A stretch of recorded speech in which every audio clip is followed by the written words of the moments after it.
The story began by showing a city in Japan and a teenager daydreaming on a bus. Before reaching the railroad tracks, the bus brakes failed, causing a fatal accident. Many lost their lives, including the teenager, Amakawa Haruto. After the incident, Haruto woke up in an old hut, transformed into a shabby small child. Confused and with fragmented memories, he found himself in a room. 3 men arrived, calling him Ryo, and brought a brown sack. While they ate, Ryo, still hungry, was told to shower due to his strong odor. After showering, Ryo ate fruits in the yard, contemplating memories of a 20-year-old named Haruto in a fatal traffic accident. As he grappled with confusion, memories also surfaced of being in a slum seeking revenge for his murdered mother. Deep in thought about his mother, Ryo was approached by 4 strangers in clean clothes, led by Celia Claire, seeking the girl with purple hair. Ryo couldn't help, only knowing about the slums. Celia used magic and sensed a powerful magic surrounding Ryo. Grateful for his unintentional help, Celia gave him a bag of money. After they left, Ryo discovered it contained large silver coins. Trying to keep it secret, he hid the money under his shirt. Upon returning home, Ryo was attacked, but the silver coin from Celia saved him from harm. Not much time passed before time came to a halt, and a peculiar spirit in the form of a pink-haired girl, Eshia, materialized.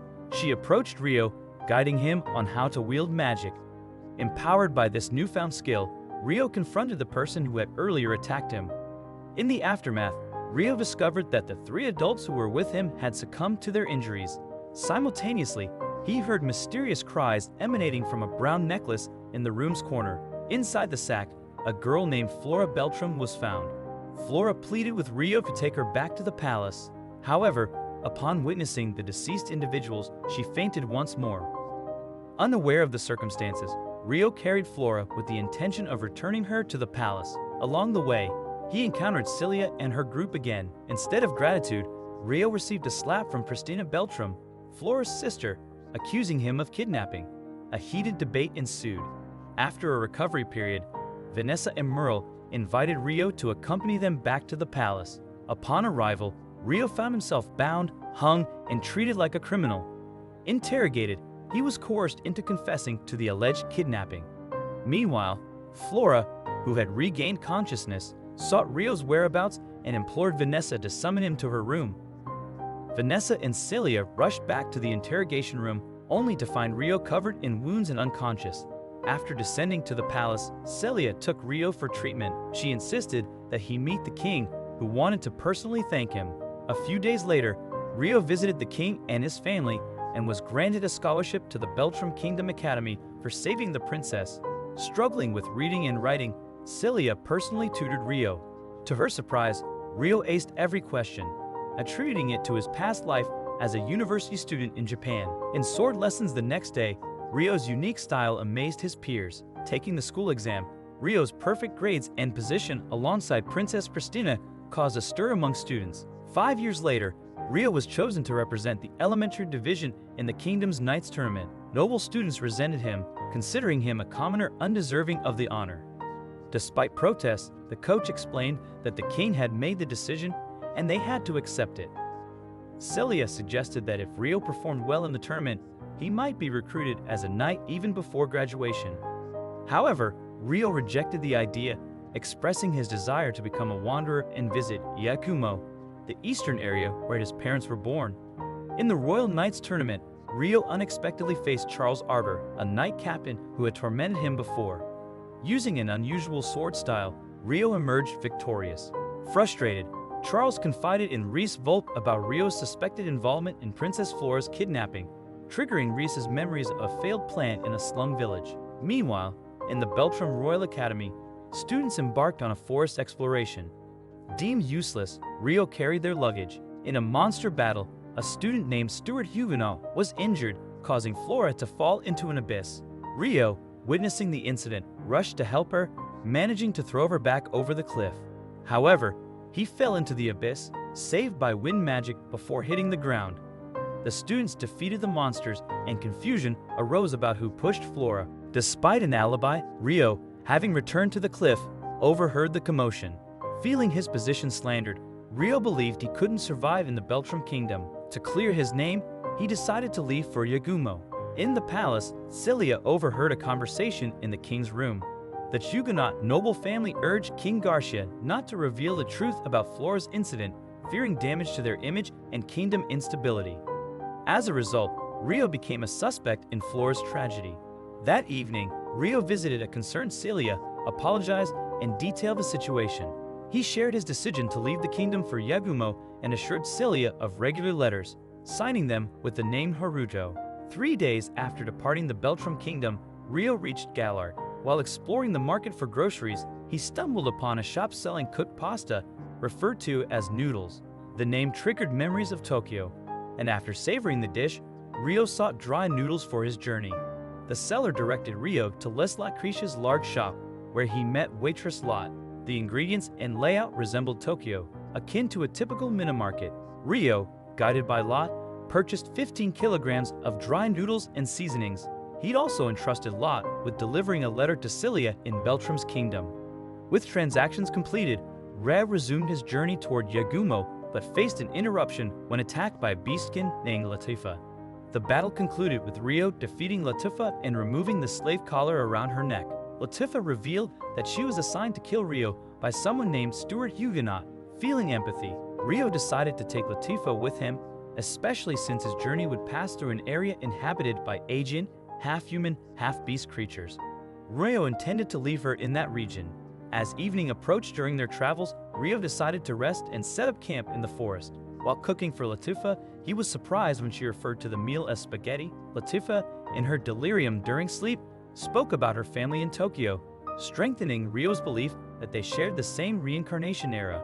As Latifa drifted off to sleep, a group of Aegean visited their camp, suspecting Rio of kidnapping one of their relatives, Latifa. A fight ensued, and despite Rio's reluctance to engage, he was defeated and taken to the Aegean's residence. Upon regaining consciousness, Latifa clarified to the Aegean that Rio had freed her from a slavery necklace. Ursula, a leader from the Beastkin race, apologized for the misunderstanding and requested Rio's attendance at a meeting of village elders for a formal apology. The following day, Ursula escorted Rio to attend the meeting with the village elders. Rio's inquiry about the world tree surprised Ursula, who explained that only those with high knowledge about spirits could see it. Upon reaching the meeting place, other chiefs from different races were already waiting. Sildor from the High Elf race and Dominic from the Dwarf race. Sildor apologized for the misunderstanding, thanking Rio for freeing one of their relatives enslaved as a human. Due to their diverse races, they expected a request from Rio. In response, Rio asked the elders to care for Latifa, allowing her to stay in the village. Latifa's attachment to Rio, however, required time for her to adjust. A spirit named Dryas, the forest protector, suddenly appeared and sensed a powerful spirit within Rio. Dryas identified it as a human-formed spirit belonging to the highest class and surpassing even hers. This spirit, part of the lost 6 great spirits from a war 1,000 years ago, was dormant for reasons unknown to Dryas. After the meeting, Orphea invited Rio to a house in Aegean territory, where he planned to reside for about a year until Latifa acclimated to village life. A year later, Rio and Latifa had become integral members of the Aegean village. To celebrate, a festival was held. During the festival night, Rio took Latifa into the forest and explained that he would leave her in the village. The scene then shifted to Reese and a servant flying on a griffin, transporting eggs to a nest created by Wareform. After obtaining one of the eggs, Reese left his servant alone in the forest. The Aegean discovered the incident and gave chase to Reese's servant. Unexpectedly, a group of wyverns, seeking their eggs, began to rampage in the forest.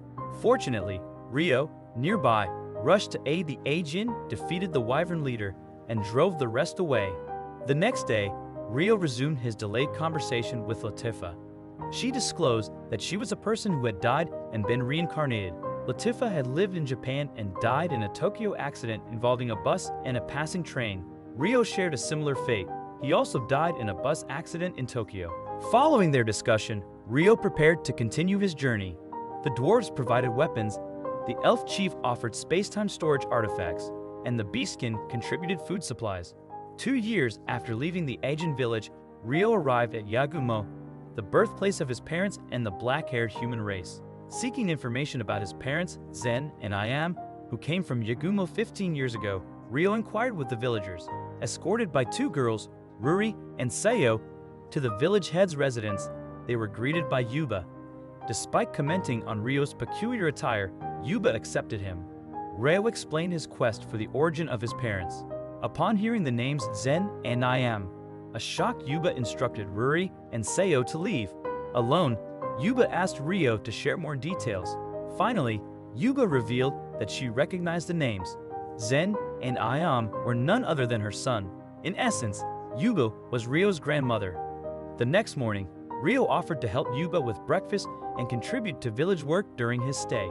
After cooking and preparing food, Sayo and her brother Shin joined Ryo for breakfast. Yuba then asked Shin to guide Ryo in hunting with Sora. After the hunt, Ryo returned to Yuba's residence, realizing he needed a bath. Using spirit techniques, he created a courtyard bathroom. Ruri and Sayo, curious about the strange structure, discovered Ryo emerging from it, leading to a tense encounter with Shin and his friends. After spending time in Yagumo and assisting with village work, Yuba requested Ryo's help in escorting villagers selling produce to the kingdom's territory. However, their plans were interrupted by a commotion involving Shin and a man named Gon, a son of the village head from a neighboring village. The fight erupted when Shin caught Gon entering the bathroom where his sister and Ruri were cleaning. Yuba intervened, and Gon explained that they were on their way to the capital but had a broken cart, seeking shelter for the night. Once Gon and his friends left, Shin asked Yuba to allow his sister to stay in their house temporarily due to concerns about Gon.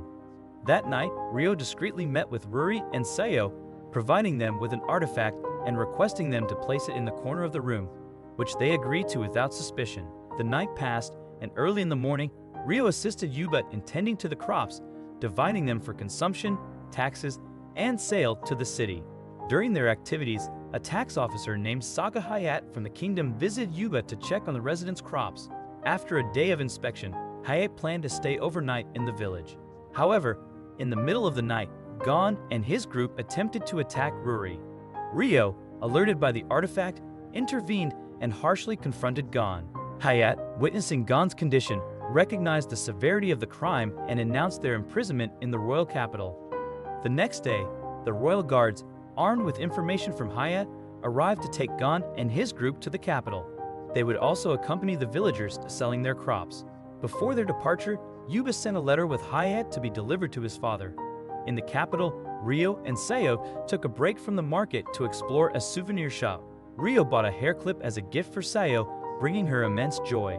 Meanwhile, Hayat, who had already reached the capital, delivered the letter from Yuba to his father, Saga Guki. Guki, upon reading the contents, was shocked. Ryo, having just arrived at the inn visited by Hayat and his parents, got acquainted with Guki.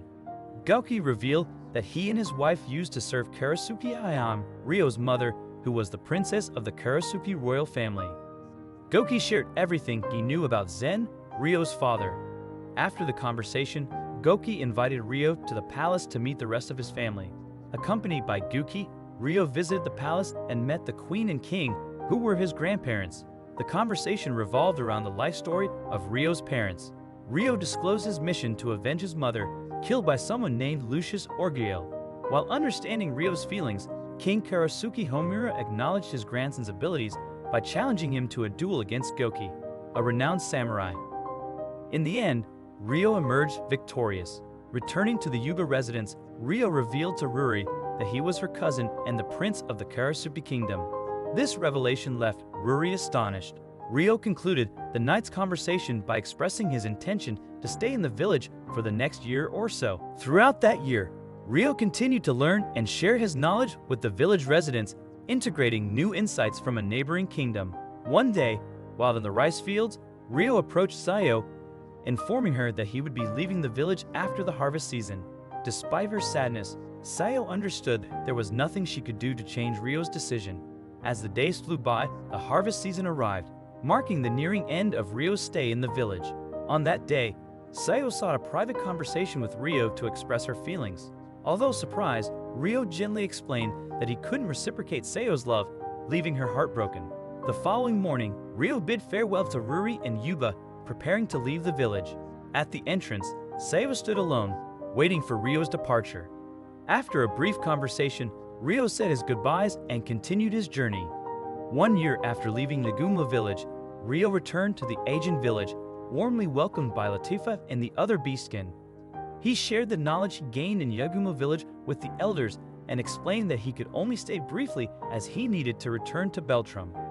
The next morning, Ryo was surprised to wake up beside a naked woman who identified herself as a spirit named Eshia. Lacking memories, she asked Ryo to name her, and he chose Eshia. With no further explanation, Ryo introduced Eshia to the elders. During their conversation, Dryas, the forest protector, sensed a powerful spirit energy. Upon meeting Eshia, Dryas discovered that she was an unknown spirit capable of using all elements. To confirm this, Dryas brought them near the World Tree, where Eshia engaged in a demonstration of her abilities by sparring with Ryo. In the midst of this revelation, time moved swiftly, and the moment approached for Ryo to depart once again. Before leaving the Ajin village, the elders presented Ryo with a teleportation crystal for quick returns. Ryo's next destination was Beltrum Kingdom, where he planned to reunite with Cilia, the teacher who had played a significant role in his earlier education at the palace. Using an artifact from the Ajin village, Ryo altered his hair color for disguise. During the night, with Eshia's assistance, Ryo infiltrated the academy and reached the room where Cilia used to study. To his surprise, the room was empty, devoid of both people and books. Determined to find Cilia, Ryo and Eshia hypnotized a person to extract information. They learned that Cilia was in the royal palace preparing for her wedding ceremony with Charles Arbor, set for the next morning. Shocked by this revelation, Ryo swiftly decided to infiltrate the palace and seek answers directly from Cilia. With Eshia's aid, he successfully entered the palace and found Cilia in her room. Their reunion was emotional, and in the course of their conversation, Ryo questioned Cilia about the truth behind her marriage to Charles. Cilia's response left Ryo perplexed, and she urged him to leave immediately. Outside the palace, Ryo, struggling to accept the situation, discussed his plans with Eshia. He expressed his determination to uncover more about the reasons behind Cilia and Charles' marriage. As the day of the wedding arrived, Cilia was visited by Charles' other 6 wives. They discussed their positions, particularly when Cilia became Charles' 7th wife. Christina intervened to halt the distressing conversation. After Charles' wives departed, Christina and Cilia discussed Flora leaving the palace with several nobles from the Huguenot family. Following the conversation, Charles took Cilia in a golden carriage to encircle the city. However, as the group reached the church, guards were taken aback by a sudden attack. Ryo had arrived. Ryo swiftly incapacitated the troops and subdued Charles, leaving him unable to move. Simultaneously, another man embraced Cilia, holding a knife to her neck. Through telepathy, Ryo explained that he was acting to rescue Cilia and inquire about her true desires. He also revealed that Cilia's family faced threats from Arbor nobles, and by taking her, the blame wouldn't fall on them. Despite encountering resistance from the royal troops and facing magical attacks, Ryo, with Eshia's assistance, successfully kidnapped Cilia without sustaining injuries. Once safe from the pursuit, Ryo proposed taking Cilia on an adventure. Unexpectedly, bright lights appeared in the sky, bringing several individuals from Japan. Eshia pleaded for Ryo to help them. The sudden appearance of people from Japan, including Ayase Miharu, Ryo's childhood friend, brought a mix of emotions and surprise.